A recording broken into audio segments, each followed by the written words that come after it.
What's up, everyone, and welcome back to the 5th episode of the Infinite Income Podcast. In today's episode, I want to talk to you about my travel around the world for 6 months and why I did it, what I learned from it, the good, the bad, and the ugly. And I would recommend anyone who's getting ready to sell or step out of their business, you do this because you can learn a lot about yourself. Now, for context of why I started traveling, I've been running Elite CEOs, my main company, for about 6 years. And when I say 6 years, it started off as Fit Warrior, which was a fitness company. So getting people in shape, building muscle. That company did a lot of revenue, had a bunch of trainers start asking me for help. So then it worked simultaneously with fitness CEOs. And that did super well. And then I said, you know what? I'm just going to go full on business consulting. And I created Elite CEOs. And that's kind of how it grew organically. And it did really, really well. And for context, I got to the end of the 6th year, and for various reasons, I started feeling that, I needed a break and I needed to go travel and I need to do something for me. And I've had as high as a staff of 100 people. That includes contractors and W-9s, all that type of stuff. I started thinking, hey, I want to do other stuff with my life as well. I need to take a break. I'm going to step out of my company. And so I got management in place. And then January 1st of 2023, I started traveling the world, and I went Costa Rica and Brazil and Chile and Easter Island and Greece and Africa. We got to go on treks with safari animals. And I went to Kenya and built schools for the children out there and a lot of amazing things. But all that to say that as soon as I stepped out, a few things started going downhill. And I think there's a lot of lessons you can learn from this. So the first lesson being is that when you put in management, understand that if you hire for potential versus experience, it can be very difficult, because if you have the right person mindset wise or skill wise, but they've never done it before, you have to be prepared to probably spend 1 to 2 years getting them ready, especially for a position like CEO.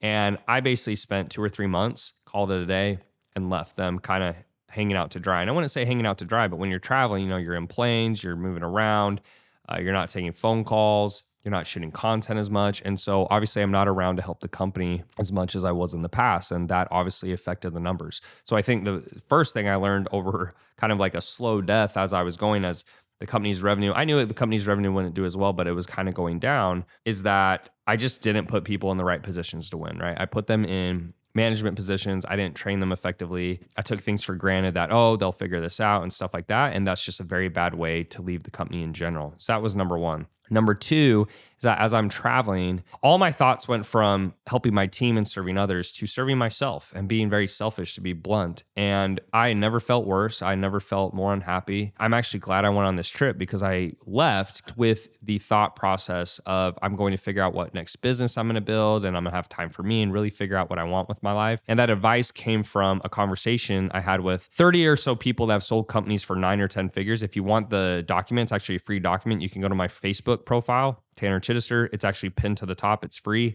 You can see all those conversations and what I documented. And a lot of them said, before you start your next business, go and figure out, what you want to build and like what you really want to do, and take that time. And that's what I was doing. And, I was like, I deserve this. I'm going to start a new business. I put management in place. I built this company for 6 years. I've done 70 million. I've done all these things. Like, it's me time. And to be honest, I've never felt more unfulfilled after maybe the first month or so. Like, you have a month or two where it's really fun because you've been grinding for so long, and that's pretty normal. I felt that in football when football ended. I felt that a few times in my life, but it ends very quickly because we're made to work. Like, we're made to work hard. We're made to push ourselves. I believe we're here to be the best version of ourselves. And so when you're not doing that, you can't possibly feel fulfilled.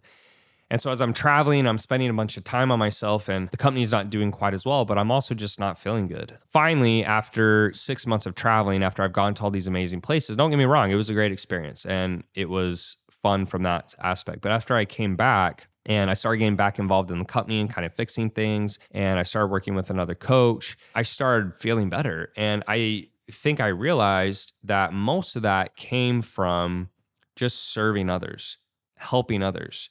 Some of my content lately that I've been posting is just, I invite people over to my house for free. I do 3 to 4 people a day. They spend 2 to 2.5 hours each. I just help them build their business, and they get a great result and they love it. And it not only makes great content for me, but it comes from serving them, because I'm not getting anything out of it other than the content, obviously, right? Like, I'm doing it for free, and I usually charge $10,000 an hour.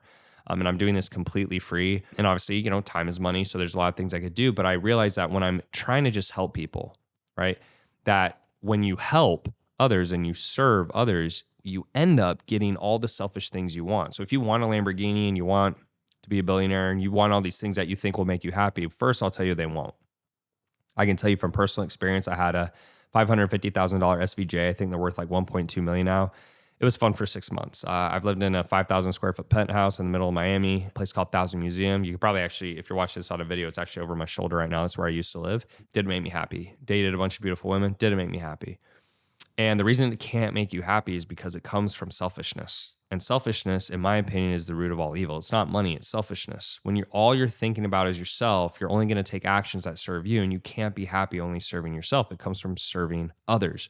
But you have to really feel it. And so when you can genuinely actually want to serve others, like you genuinely want to, because you get to that place, what will happen is all those selfish desires that you thought would make you happy, you'll ironically get those anyways. And that's at least been my experience.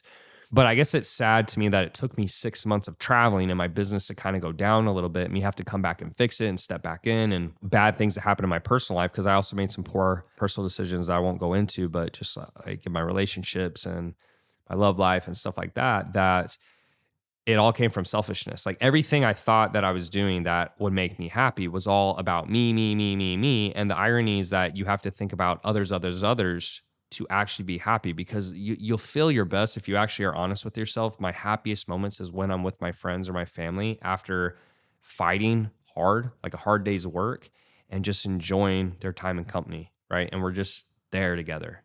Like it's no crazy events, it's no crazy dinners. It's like, it's just being there, right?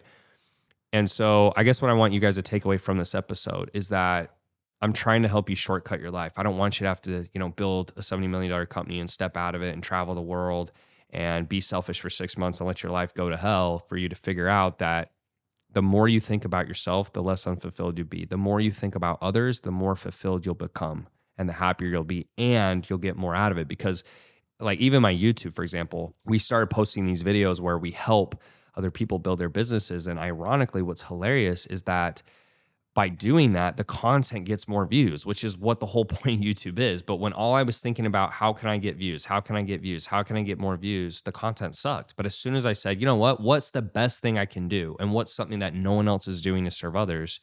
And I thought, hey, let's fly people out to my house.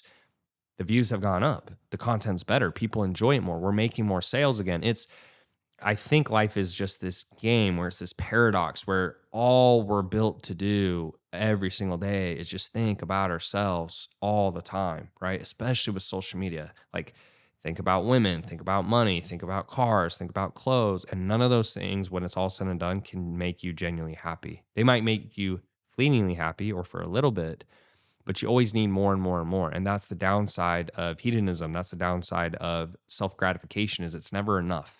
Right? You do it, you got to do it again and again and again and again. And so I think a better way to live your life, at least what I discovered from traveling, is to put others first, constantly be in the service of others. If you think, oh, I need a break and all that, no, you don't. You need to serve others. You should spend your life serving others. You should be tired. And the more you pour into others, the more you'll get out of your life, I think, and the happier you'll be and the more fulfilled you'll become.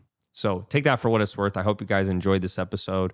That's what I've learned from traveling half the world in 6 months. And I hope that at least some of these lessons can fast track you guys to feeling more fulfilled in your life and being happier and getting more out of it versus constantly being selfish. Because selfishness, in my opinion, again, is the root of all evil. It's not money, it's selfishness. And when you're only thinking about yourself, you can't possibly be happy, because thinking about you and no one else won't make you happy. So take that for what it's worth, guys. Hope you enjoyed the episode. If you're listening to this on Apple, Spotify, watch on YouTube, etc., just please subscribe and share it. Helps get this out. And I do have some high-level interviews I'm going to be bringing to you in the future. I'm going to do a mix between me just doing the podcast and then also bringing on some other high-level interviews. And so I'm excited to continue to do this, and I hope it gives you guys value. Thanks for being here. I'll see you in the next episode.